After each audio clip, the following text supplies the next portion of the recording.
Hello and welcome to episode 7 of Beard and Boarded. My name is Travis Tackett, and these are the comics that I read this week. The first book I want to talk about today is Batman number 17, IM Bane. This book starts off at the Fortress of Solitude, where Batman's asking Superman if he can protect the Robins from Bane.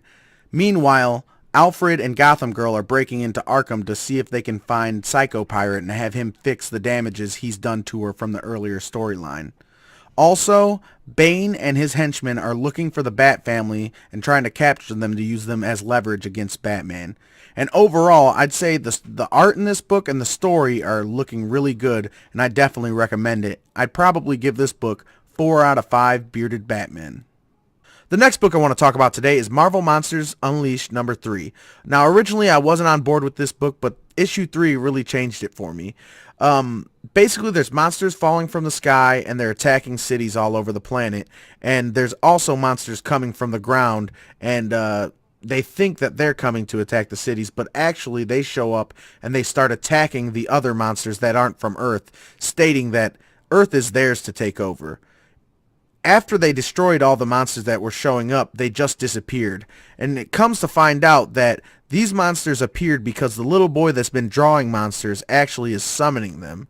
Now, this book is really cool. Now, originally we didn't know what this boy was, but it turns out he's an Inhuman, and that's his ability. He draws whatever he wants, and the monster shows up and, does his bidding, I suppose. Now, I really can't wait to see where this is going, and the art is really great, and the story has really turned around for me. I'd like to give this one probably 3 out of 5 bearded Herculeses. The next book I want to talk about today is Justice League number 15. Now, I was picking this book up originally, and I dropped it because I wasn't caring for it, and I picked up this issue thinking, oh, it's a new arc, maybe it'll be good. So far, I'm not liking it. The story seems a little overcomplicated. The characters that are attacking the Justice League, they just look like dumb blob minions or something. I don't know. And, I don't really care for the design for that. The art otherwise is fine. But, yeah, the story is not very good. I'm not liking the design of these creatures that are attacking them. Basically, there's some sort of people that don't like superheroes, so they've created some technology that these guys are wearing that opposes all of the Justice League abilities, and they're like sending them in different time periods or something. It's really confusing, but yeah, I'm not caring for it. I'd probably give this 2 out of 5 bearded Supermen. The next book I want to talk about today is the Amazing Spider-Man event Clone Conspiracy number 5, where Spider-Man has to stop Ben Reilly, where he has released a frequency that's turning all the New You patients and the New You clones into carrion monsters. Now, carrion monsters are basically zombies. They are contagious, and they turn everyone around them into ravenous beasts. Now, Spider-Man, with the help of Spider-Gwen, Kane, and Prowler, and also the clone Gwen Stacy, get to the New You lab and stop the frequency, but he still has to create an opposite frequency to release and stop the carrion virus. And with the help of Anna Maria, they do that through using Peter Parker's webware. They send the frequency out, and everyone wearing the webware hears it, and it stops the carrion virus. Now, that's not all that happens in this book, but a few other things happen, and, the story was okay. It felt like it went really fast for this to be the last book. The art was fine, but I'd probably have to give this 3 out of 5 spider beards. Next, we have Batwoman Rebirth issue 1. Now, I've really been enjoying Batwoman in the Detective Comics line, and I'm so excited to see her in her own ongoing story.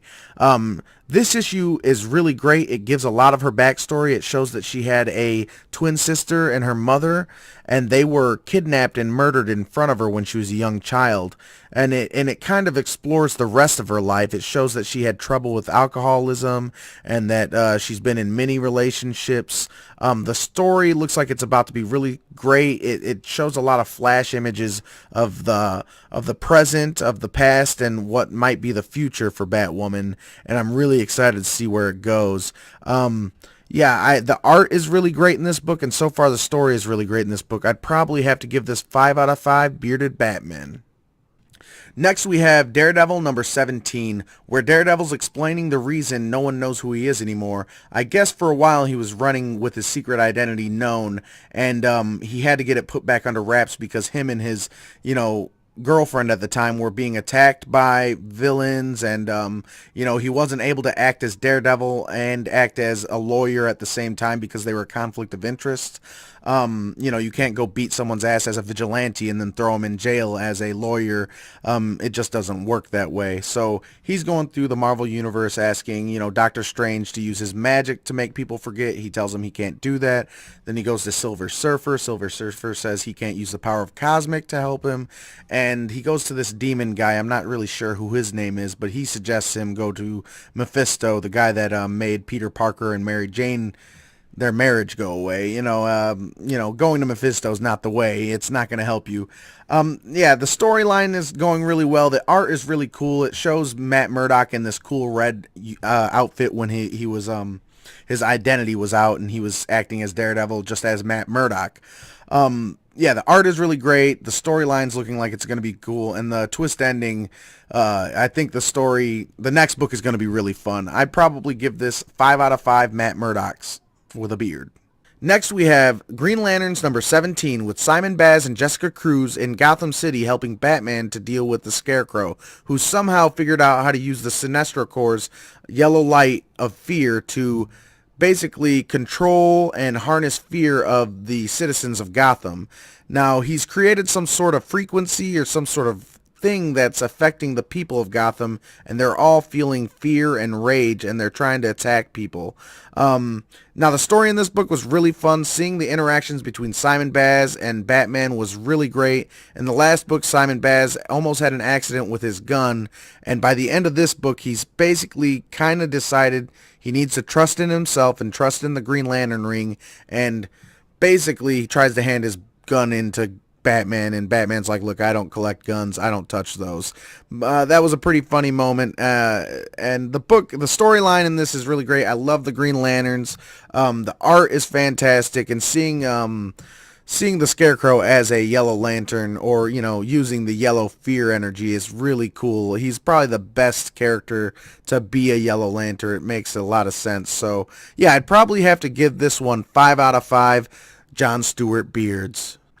The next book I have for today is Invincible Iron Man number 4. Now this book starts off with Riri Williams and Pepper Potts on the rooftops dealing with ninjas and a character called the Techno Golem.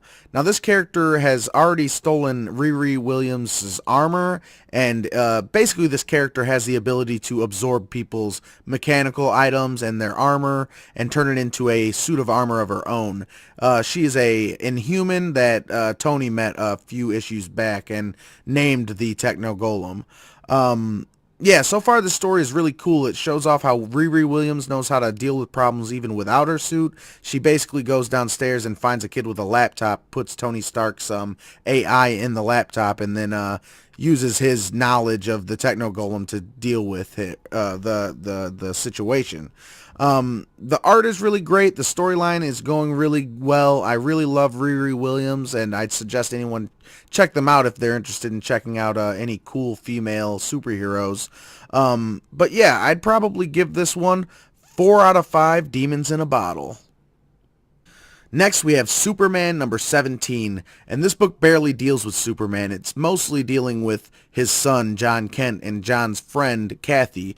Kathy shows up to the Kent house and asks John to help her find her cow in the middle of the night. It's gone missing, and they decide to go looking for it. While looking for it, they end up going through this swamp called Dead Man's Swamp. There's a crazy fog that has them hallucinating and going crazy. And by the end of the book, they end up finding the cow. They get scared of this. There's like a big, like Slender Man looking creature standing over top of them, like basically at every turn. And you never see a clear image of what this thing is, but it's obviously not good. It's something scary. By the end of the book, though, John and Kathy, they do find the cow. John gets in bed before Clark and Lois get home, and no one's the wiser. I'm really liking where the story's going. The art in this book is really great. I'd probably have to give this 4 out of 5 bearded Batmen. Next, we have Spider-Man 13 Sitting in a Tree Part 3. This is the crossover book between Miles Morales Spider-Man and Spider-Gwen, and to be honest, I couldn't suggest this book.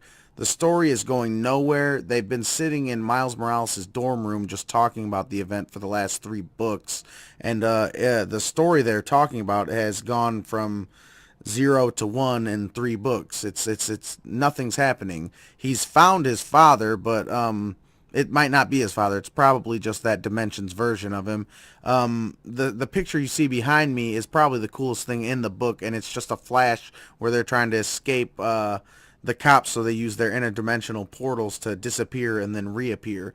So, nothing really happens in this book. The art is fine, it's serviceable, but the story is garbage. I'd probably have to give this 1 out of 5 Donald Glover Spider-Man. Next, we have The Walking Dead number 164, A Fallen Horse. This book starts off with Negan saving Rick from a horde of zombies that have just spilled into Alexandria. Negan pulls Rick into a abandoned house and shuts it up so they can hold up until the zombies clear out.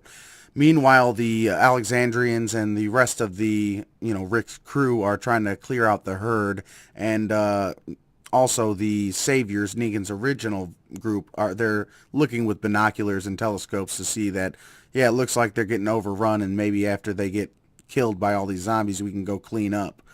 The book is really good. Negan and Rick have some cool interactions where they're asking each other, what got you here? What's the worst thing you ever did? And Rick tells him just surviving and having to do what he had to do was basically his worst thing he ever did. And then Negan says, I had to leave my wife after she turned, and I had somebody else, finish her off, and I didn't even try to bury her or anything. That's like his biggest regret. The book is really fun. Obviously, it's The Walking Dead. Seeing Negan and Rick interact the way they do in this book is really awesome. Especially if you watch the TV show, you won't expect them to be, having these kind of conversations and Negan helping Rick out so much. This book is really great. I really love The Walking Dead. Not too much happens in this book, but it does really show Negan trying to prove himself to Rick. I'd probably have to give this one 4 out of 5 Rick Grimes beards. The next book I read this week is God Country number 2, and this book is amazing. The main character is Emmett. He suffers from Alzheimer's, and it's really causing a rift between his family and him. His son, his daughter-in-law, and his granddaughter, they can't really visit him because he doesn't remember them, and he, swears at them and yells at them and scares them away. Well, by the end of the first issue, a tornado hits the house. Some sort of minotaur attacks the family, and Emmett shows up with a big, bad motherfucker sword, and he slays the beast and saves his family.